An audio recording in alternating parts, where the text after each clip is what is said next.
जय शिवराय मित्रांनो राज्यातील बांधकाम कामगारांसाठी एक अतिशय दिलासादायक आणि गोड खुशखबर देणारा अपडेट आहे। राज्य शासनाच्या माध्यमातून 4 नव्या योजना राज्यातील बांधकाम कामगारांसाठी आणलेल्या आहेत।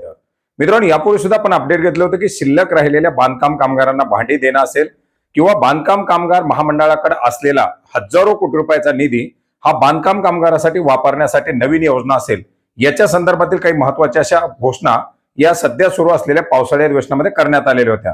आणि याच अनुषंगाने राज्य शासनाच्या माध्यमातून आज 13 जुलै 2026 रोजी बांधकाम कामगारांसाठी 4 महत्त्वाच्या अशा योजना आणण्यासाठी मंजुरी दिलेली आहे, ज्याच्यामध्ये बांधकाम कामगारांना दिलं जाणारं मासिक पेन्शन, याचबरोबर बांधकाम कामगारांच्या घरातील महिलेची जी काही प्रसूती असेल त्याच्यासाठीचा खर्च, बांधकाम कामगारांच्या पाल्यांना दिली जाणारी शिष्यवृत्ती असेल किंवा बांधकाम कामगाराचा जर मृत्यू झाला तर त्याला दिलं जाणारं आर्थिक सहाय्य असेल, याच्या संदर्भातील हे महत्त्वाचे असे 4 जी.आर. आज 13 जुलै 2026 रोजी घेण्यात आलेले आहेत। याच्यामधील पहिली योजना आणण्यात आलेली आहे ती म्हणजे बांधकाम कामगारांना जे काही मृत्यू सहाय्य आणि दिव्यांग सहाय्य योजना आहे ही योजना लागू करण्याच्या संदर्भात। याच्यामध्ये बांधकाम कामगाराचा नैसर्गिक मृत्यू झाला तर 3.5 लाख रुपयाचं आर्थिक सहाय्य दिलं जाणार आहे, तर बांधकाम कामगाराचा अपघाती मृत्यू झाल्यास त्या बांधकाम कामगाराला 6.5 लाख रुपयापर्यंत आर्थिक सहाय्य दिलं जाणार आहे। दिव्यांग सहाय्य योजनेच्या अंतर्गत या महामंडळाच्या माध्यमातून आता 2 लाख रुपयापर्यंत एक वेळचं अर्थसहाय्य दिलं जाणार आहे। मित्रांनो याचबरोबर याच्या अंतर्गत एक महत्त्वाची अशी बाब घालण्यात आलेली आहे ती म्हणजे प्रसूतीच्या संदर्भातील प्रसूती सहाय्य योजना। या योजनेच्या अंतर्गत आता 25,000 रुपयाचं एक वेळचं सहाय्य हे या बांधकाम कामगारांना दिलं जाणार आहे। याचबरोबर याच्या अंतर्गत शिष्यवृत्तीच्या संदर्भातील देखील महत्त्वाचे असे बदल करण्यात आलेले आहेत, ज्याच्यामध्ये 9वी पास झालेल्या विद्यार्थ्याला शिष्यवृत्ती म्हणून 20,000 रुपये प्रतिपाल्य इतकी लाभार्थी रक्कम दिली जाणार आहे। 11वी उत्तीर्ण झालेल्या पाल्याला 25,000 रुपये प्रतिपाल्य एवढी रक्कम दिली जाणार आहे।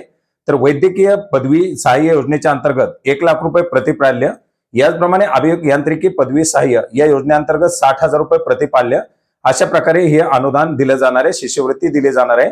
याचप्रमाणे निवासी शाळेमधील शिक्षणासाठी सहाय्य योजना त्याच्या अंतर्गत सुद्धा एक वेळचा लाभ म्हणून 10,000 रुपये, परदेशात जे काही पदव्युत्तर पदवी आणि पीएचडी सहाय्य योजना असेल याच्या अंतर्गत देखील लाभ दिले जाणार आहेत। अशा प्रकारची ही एक बाब याच्या अंतर्गत समाविष्ट करण्यात आलेली आहे। याचप्रमाणे बांधकाम कामगारांना मासिक निवृत्ती वेतन योजना, ज्याच्या अंतर्गत 10 वर्ष जर बांधकाम कामगाराची सक्रिय नोंदणी असेल तर 6,000 रुपये, 15 वर्षाची जर नोंदणी असेल तर 9,000 रुपये आणि 20 वर्षाची जर नोंदणी असेल तर 12,000 रुपये पेन्शन, अशा प्रकारची पेन्शन सुद्धा या बांधकाम कामगारांना दिली जाणार आहे। तर अशा प्रकारच्या 4 महत्त्वाच्या अशा योजना राबवायला राज्य शासनाच्या माध्यमातून आज 13 जुलै 2026 रोजी मंजुरी दिलेली आहे। आता प्रत्येक योजना कशा प्रकारे राबवली जाणार, त्याच्यासाठी कागदपत्र काय काय लागणार, पात्रतेचे निकष काय, या सर्वांच्या संदर्भातील जर तुम्हाला सविस्तर माहिती हवी असेल तर नक्की कमेंट करा। त्याच्याबद्दल सुद्धा आपण येणाऱ्या व्हिडिओच्या माध्यमातून प्रत्येक योजनेबद्दल अटी शर्तीसह सविस्तर अशी माहिती घेण्याचा प्रयत्न करणार आहोत।